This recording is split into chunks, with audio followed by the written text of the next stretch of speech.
Alright, now we're gonna finish. Okay, I finished the Hatchet series. I'm not ready to go back to Ginger Snaps just yet. So we're gonna go ahead and continue the Wishmaster series. And we go to Wishmaster 2, Evil Never Dies. I got the Vestron Collector's set here. The first one I watched on Tubi. It was a Tubi Tuesday, I believe. But I decided, you know what? Buy the Blu-ray set. It is a nice Blu-ray set. You open it up, show you here quick.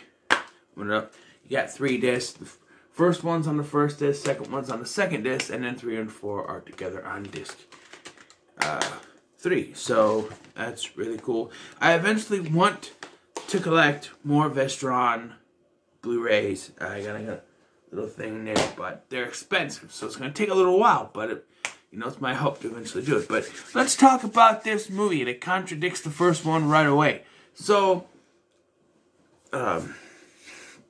we have 3 people, 2 of them, which we know, the other one is just like a red shirt. He gets killed right away. But you have Morgana, Eric, and some other guy.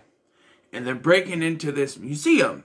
And you see the statue, the Persian statue from the first film. And right away you're going, wait a minute. I thought Robert Englund wanted that for his personal collection. I don't think he owns the museum, so that's a plot hole or an error.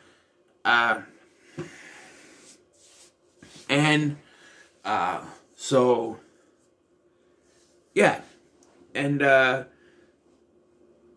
so this idiot grabs the thing that makes the alarm go off. Because just taking paintings at first. The security guard comes in, shoots the one guy, and then Eric gets shot. And let me clear something up, because I keep hearing this. Eric is not played by Corey Haim. It's not Corey Haim. It looks nothing like him. No. Okay? I heard this in like 2 or 3 different reviews I've watched. It's not Corey Haim. Okay? It's not even in the credits. It's not Corey Haim. Okay? Not Corey Haim. I know Corey Haim. I'm a 2 Corey's fan. Not Corey Haim. It's not him. Nope.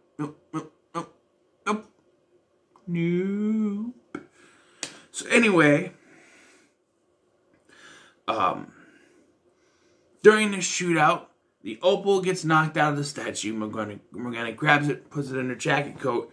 She gets shot, but it hits the opal and frees the Wishmaster. It's this weird creature thing. And we get another plot hole. Because Eric wishes he was never born.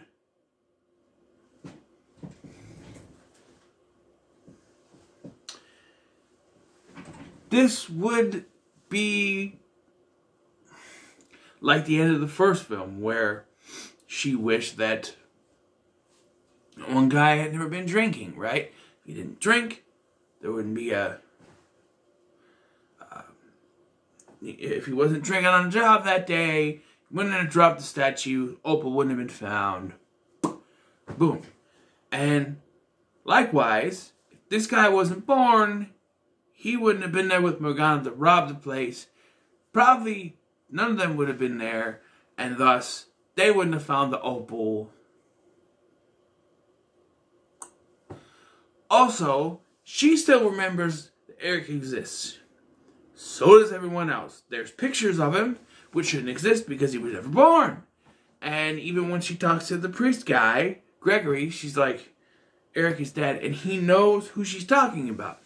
No, he wished he was never born. No one should know he exists, except for maybe her, because she is the master of the genie. So she would be immune to that magic, I think. So, big plot hole there. But, yes, and the djinn takes his true form and then turns into Nathaniel Demarest. Another plot hole, because the first film didn't happen. In the first film, he took the form of the dead man Nathaniel Demarest. But because the events of the film never happened, because she made the wish that negated all that, he wouldn't have that form in his backlog. He wouldn't be able to take the form of Nathaniel Demarest, who, by the way, is still dead, but they don't mention that. At least I don't remember hearing him mention that. And they take him to jail. He's the one that committed the murders, I guess they say. So the first half of this film goes between Morgana and Damaris, or the Jinn, in jail. And I do like some of the wishes, like, oh, I wish my lawyer could go fuck himself. Then the lawyer shows up and tells the guy, hey, I can get you out of here. And then proceeds to bend over backwards and fuck himself. I don't really know how that works. I don't want to think about it. And then guy wishes he could walk through the bars, and it kind of cheating because he's kind of through the bars. Some decent gore effects in this, I guess. Not as good as the first one, but still decent. Tiny Lister wants to slow dance with him, Compton style, whatever the hell that means. The first one that he grabs was freeze. And he freezes the guard. But when you go like this and go freeze, you're telling them to freeze, so he should have froze himself. And he eventually gets out. This Russian guy takes him. Like, he takes Tiny Lister's form. And he goes and he breaks the Russian out. Russian takes him to this other Russian guy, and his wish was to escape it. He says he wants to be the head, the big boss. And he says, I can't do that. You already had your wish. By the way, Nathaniel Damaris looks like this for the entire film. Is that your wish? I will grant your wish. That's what he looks like in the entire film. Very creepy. Very, very creepy. Andrew Divoff, you're very good in these films. This film was directed by Jack Shoulder, by the way, who directed Nightmare on Elm Street 2, Freddy's Revenge. Just a little tidbit there. And yeah, I'm not surprised, because, you know, that's known for being the gayest movie ever made. Guy just fucked himself. Kind of fits. But anyway, so I did laugh at this. Because he, you know, there's this bad guy named Mustafa. He wants Mustafa, he says, I want his head. Give me his head. So, he has Mustafa's head. Like, his head is Mustafa's head. They start freaking out. It's like, what? He starts feeling, oh no. And then he looks in the mirror thing, goes, Mustafa! And yeah, so the other Russian guy becomes the leader, because essentially Pushkin, who is not John Rhys Davies in this version, does no longer exist. Because I'm talking about James Bond, but you know, yeah. Morgana finds out from her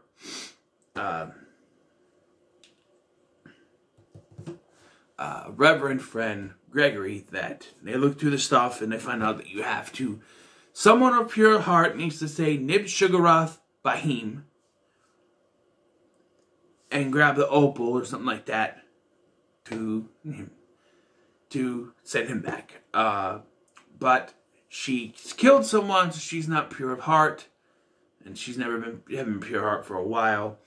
She cleans herself up because she's like a goth girl, but she cleans herself up, her hair, her clothes, no piercings or anything. She cuts off her pinky for some reason, thinking that's gonna do something. But yeah. And she tries to do all this to purify herself, and then seduces the priest to have sex with her. I don't think you can be a priest anymore, because you have to take a vow of celibacy, right? And clearly they had sex, because she starts undoing her top, and then we cut. But obviously they did it. I don't think he's allowed to be a priest anymore. That's a sin, right? Marriage out of wedlock, that's a sin, right? Or something. But like, she expects to be clean after that. He says it, which he's not clean anymore because he had sex out of wedlock, and that's a no-no for the priest. He broke his vow of celibacy, I should say. But he thinks he could say it. He probably would have been able to work if he didn't have sex with her. But, you know, it probably would have worked. But it can't work. And, like, she tries to use the wishes on the djinn. And, of course, there's a loophole there. Nothing can work on him. He's eternal. So she wishes. And this is another one that's really just, oh, they're trying to run out the runtime here. Because he goes to Vegas where he can get 1,000,000 wishes, right? He starts getting wishes for souls. She wishes him back to hell. And he takes her with him. That wasn't your wish. She wished you to go back to hell, but he takes both of them with him. And they have they have Gregory in a crown of thorns. That's a little on the nose there for a priest, but yes, and she wishes him to be released and kills him, release. To do that earlier, yeah,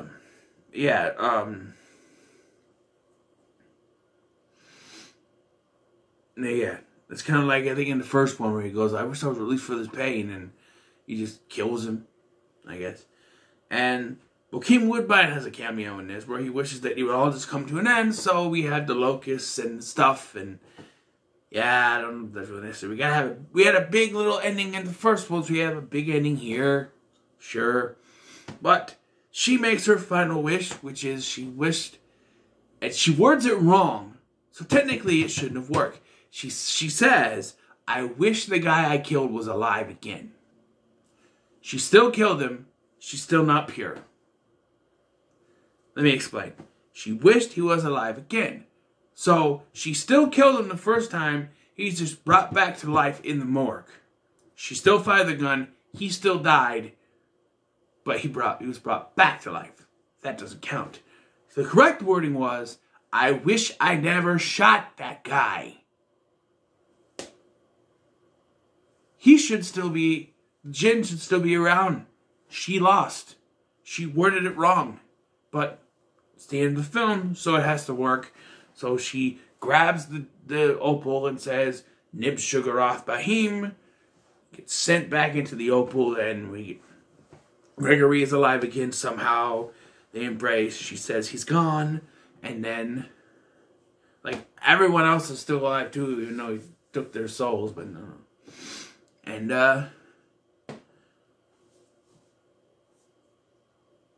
so then we end with the Jin going, inside the opal. So, yeah, this movie was fun. It's fun. It's a fun film. I'm going to say it sits in the middle of the road. It wasn't as good as the first one, but it's a fun little film. You'll get some enjoyment out of it. I have a feeling I'm not going to say the same thing about the last two. I've heard they are bad. So we'll see. But till then, what are your thoughts on Wishmaster 2? Let me know in the comments below. Make sure to like, share, and subscribe. Thanks for watching. I've been Scotty, and I'll see you in the next one.